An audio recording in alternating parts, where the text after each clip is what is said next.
दोस्तों, एक वक्त ऐसा था जब यूरोप में लोगों को लगता था कि अगर कोई शख्स खुदा यानी गॉड की एग्जिस्टेंस पर सवाल उठाएगा तो वो फिलोसफर नहीं बल्कि एक काफिर होगा। ऐसा करने पर चर्च तुम्हें जिंदा जला सकता था, सोसाइटी तुम्हें रिजेक्ट कर सकती थी, तुम्हारा नाम हिस्ट्री से मिटा दिया जाता था। लेकिन चर्च की इतनी दहशत के बावजूद उस जमाने में भी कुछ फिलोसफर ऐसे थे जिन्होंने खुदा की एग्जिस्टेंस को, उसके वजूद को ऐसे रीडिफाइन किया कि तारीख में उन फलसफियों का नाम आज भी जिंदा है। ऐसा ही रिमार्केबल फिलोसोफर एम्स्टरडेम की गलियों से निकला जो इतना डेंजरस आइडिया सोच रहा था कि ना सिर्फ मजहब के लिए बल्कि उसको पूरी ह्यूमन हिस्ट्री के लिए थ्रेट समझा गया। ये वो फिलोसोफर है दोस्तों जिसके एक सेंटेंस ने फिलोसफी की बुनियादें हिला दी थी। उसका कहना था कि गॉड और नेचर अलग चीजें नहीं, God is in the universe and universe is in the God. उसका कहना था कि खुदा को ढूंढना है तो मंदिर, मस्जिद, चर्च और गुरुद्वारे में नहीं ढूंढो, खुदा को ढूंढना है तो ढूंढो नेचुरल लॉस और लॉस ऑफ फिजिक्स में। ये कमाल का फिलोसोफर कहता था कि गॉड कोई आसमान में बैठा हुआ किंग नहीं, कोई सुपरनैचुरल जज भी नहीं, कोई ऐसी पर्सनालिटी नहीं जो रोज तुम्हारी जिंदगी के डिसीजंस मॉनिटर कर रहा हो। वो कहता था कि ना गॉड तुम्हारी दुआएं सुनता है और ना उन दुआओं को सुनकर तुम्हारे फैसले बदलता है। कहने को तो इस फिलोसोफर की बातें खुदा के खिलाफ लगती हैं, लेकिन दोस्तों क्या आप जानते हैं कि इस फिलोसोफर के बारे में कहा जाता है that he was a God intoxicated philosopher, यानी कि ये एक ऐसा फलसफी है जो खुदा के नशे में धुत है। उसको जगह जगह, हर जगह सिर्फ खुदा नजर आता है। लेकिन मैं किस फिलोसोफर की बात कर रहा हूं? मैं उस फिलोसोफर की बात कर रहा हूं जिसके बारे में जब एल्बर्ट आइंस्टाइन से पूछा गया कि क्या तुम खुदा की एग्जिस्टेंस पर ईमान रखते हो तो उसने कहा yes, I believe in Spinoza's God. You guessed it right दोस्तों, आज हम बात करेंगे द ग्रेट बरूख स्पिनोजा के बारे में।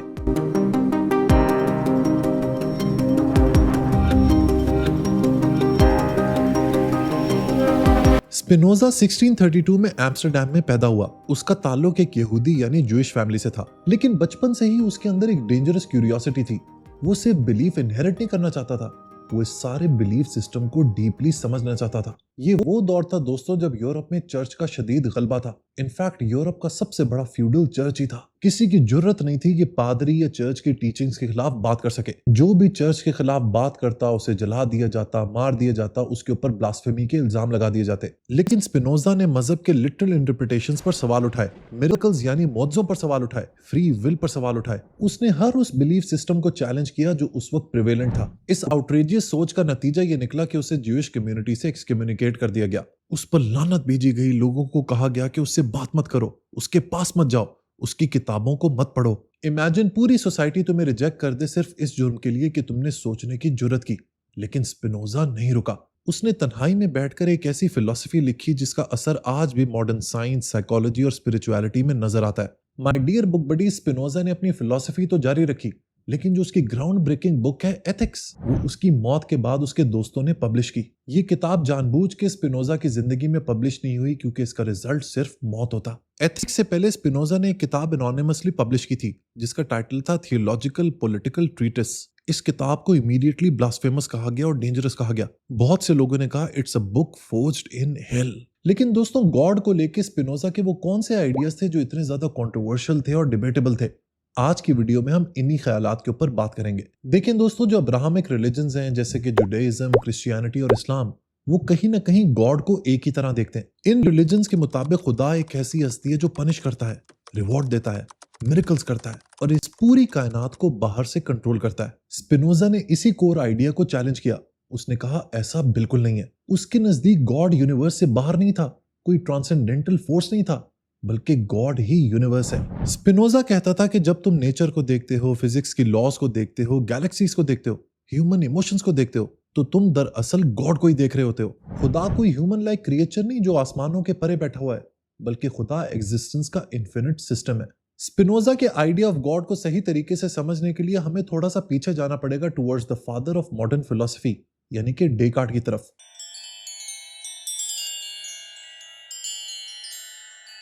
ये वही डेकार्ट है जिसने हर चीज को डाउट करने को कहा। अपने डाउट के मैकेनिज्म को फॉलो करते करते वो एक ऐसे कॉन्सेप्ट पर पहुंचा जिसे डुअलिज्म कहा जाता है। डुअलिज्म ये कहता है कि इंसान दो रियलिटी से मिलकर बना है, एक है माइंड और दूसरी है बॉडी।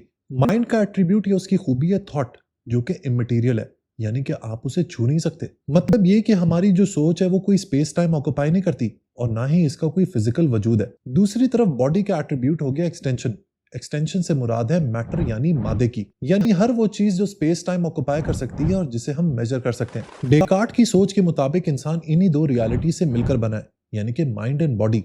ये दोनों इंडिपेंडेंट रियलिटीज हैं और ये हमारे ब्रेन में इंटरैक्ट करती हैं थ्रू द पीनियल ग्लैंड। ये दोनों रियलिटीज यानी कि माइंड और बॉडी है तो इंडिपेंडेंट, लेकिन ये एक और रियलिटी के ऊपर डिपेंडेंट है और वो रियलिटी है गॉड यानी कि खुदा।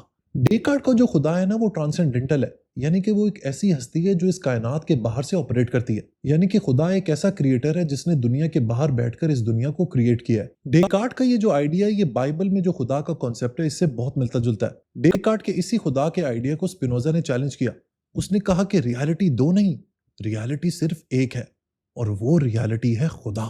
स्पिनोजा के इस आइडिया को सब्सटेंस मोनिज्म या फिर सिर्फ मोनिज्म कहा जाता है। सब्सटेंस एक ऐसी चीज होती है जो अपनी एग्जिस्टेंस के लिए किसी भी दूसरी चीज पर डिपेंडेंट ना हो, जबकि मोनिज्म ये कहता है कि इस दुनिया में एक ही रियलिटी है, एक ही सब्सटेंस है और वो सब्सटेंस खुदा है। और ये जो हमारे माइंड और बॉडी है ये दरअसल खुदा के ही एट्रीब्यूट्स हैं। मतलब ये कि हमारी सोच, हमारी अकल, हमारी थॉट और हमारी बॉडी दरअसल खुदा का हिस्सा है। अब जब खुदा दुनिया का वाहिद सब्सटेंस है तो इस दुनिया में हर चीज की फॉर्मेशन, उसका शेप, उसका पर्पस, ये सब खुदा के ही अलग अलग मोड्स हैं। और ये जो सब मोड्स हैं इन सब के पीछे एक नेचुरल लॉ है, एक फिजिक्स है, एक मैथमेटिक्स है।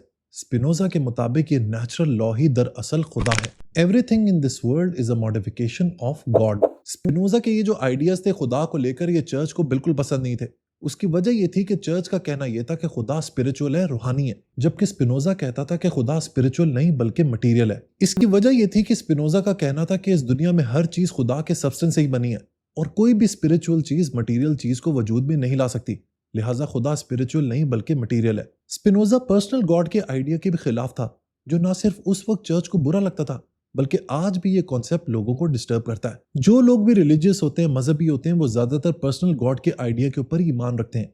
एक ऐसा खुदा जो हमारी प्रॉब्लम्स को सॉल्व करेगा, जो हमारी दुआओं को सुनेगा और उन दुआओं को सुन के हमारी मुश्किलात को आसान करेगा। एक ऐसा पर्सनल गॉड जो मिरेकल्स करता है, जो मौजे करता है, जो अनहोनी काम को होनी कर सकता है। लेकिन स्पिनोजा के लिए खुदा का यह तस्वुर बिल्कुल गलत था। स्पिनोजा के मुताबिक अगर आप इस पेन को इस तरीके से नीचे गिराएंगे ना तो इस पे फोर्स ऑफ ग्रेविटी एक्ट होगी और ये नीचे ही आएगा। आप इसके ऊपर जितने मर्जी दम दुरूद कर लें, वजीफे कर लें, ये पेन आप एक दफा नीचे गिराएंगे तब भी नीचे आएगा। आप इसको 1000 दफा, 1,00,000 दफा, 1,00,000 साल तक ऐसे गिराते रहेंगे तब भी ये पेन नीचे ही आएगा। Because natural laws are indifferent to any religion. इस दुनिया में छोटी से छोटी और बड़ी से बड़ी चीज नेचुरल लॉज और लॉज ऑफ फिजिक्स के हिसाब से चलती हैं और यही नेचुरल लॉज दरअसल स्पिनोजा के मुताबिक खुदा है। इस आइडिया को पैंथेइज्म कहा जाता है, the belief that God and the universe are the same things rather than separate things. In very simple terms खुदा ही ये दुनिया है और ये दुनिया ही खुदा है। स्पिनोजा का कहना था कि जब आप खुदा का इस तरीके से तस्वुर करेंगे तब भी आपको खुदा की वुसअत का, उसके मैग्नीट्यूड का अंदाजा होगा। आपको जर्रे जर्रे के अंदर खुदा की एग्जिस्टेंस का वजूद नजर आएगा। यही वजह है कि उसके बारे में कहा जाता है that he was a God intoxicated philosopher. वो एक ऐसा फलसफी था जो खुदा के नशे में धुत था, क्योंकि उसको जगह जगह जर्रे जर्रे में सिर्फ खुदा ही नजर आता था। स्पिनोजा कहता था कि भाई गॉड को ढूंढने के लिए चर्च क्या करने जाते हो, खुदा तो दुनिया में हर जगह मौजूद है। वो कहता था कि God is a mathematical law. यही बातें चर्च को पसंद नहीं आती थी, क्योंकि स्पिनोजा की ये फिलोसफी चर्च की मोनोपोली को चैलेंज कर रही थी। मिरेकल्स के बारे में भी स्पिनोजा का बहुत ही स्ट्रॉन्ग पॉइंट ऑफ व्यू था। वो कहता था कि मिरेकल्स एग्जिस्ट नहीं करते, क्योंकि ये कायनात लॉज ऑफ फिजिक्स के इम्यूटेबल लॉज पे चलती है जो कभी भी बदले नहीं जा सकते। इसके अलावा हेवन और हेल के बारे में भी स्पिनोजा का इंटरेस्टिंग आइडिया था। वो कहता था कि ये सिर्फ साइकोलॉजिकल स्टेट्स हैं। उसके मुताबिक अगर तुम रियलिटी के अगेंस्ट जीते हो, इग्नोरेंस में जीते हो, तो तुम सफरिंग क्रिएट करते हो। यही सफरिंग हेल है। और अगर तुम एग्जिस्टेंस को डीपली समझ लो तो तुम इनर पीस के करीब पहुंच जाते हो। यही हेवन है। और अब वीडियो के आखिर में स्पिनोजा का सबसे दिल दहला देने वाला आइडिया। इस आइडिया को सुन के आपने हैरान परेशान नहीं होना, कंफ्यूज भी नहीं होना। स्पिनोजा के मुताबिक इस दुनिया में एक ही सब्सटेंस है और वो सब्सटेंस खुदा है, और इस कायनात में हर चीज उस सब्सटेंस की ही एक्सटेंशन है। अगर ऐसा है तो इंसान भी तो इस इन्फिनिट रियलिटी का ही एक्सप्रेशन है। इसका मतलब क्या हुआ? क्या आप और मैं, हम भी खुदा हैं? अगर हम भी डिवाइन रियलिटी का ही एक हिस्सा है तो फिर इस दुनिया में इतनी एंजाइटी, इतना डर, इतना फियर किस बात का? ये वो सवाल है दोस्तों जिसके बारे में अगर आप आम लोगों से बात करेंगे तो वो आपको काफिर कहेंगे, वो आपके खिलाफ हो जाएंगे, वो आपको कहेंगे कि तुम पागल हो गए हो। लेकिन फलसफे की दुनिया में अगर आपने ये सवाल उठाया तो एक दिन ये आपको ट्रूथ यानी रियलिटी के करीब ले जाएगा। मेरी बातों के बारे में जरूर सोचिएगा। वीडियो पसंद आई हो तो लाइक बटन जरूर प्रेस कीजिएगा। Until next time, goodbye.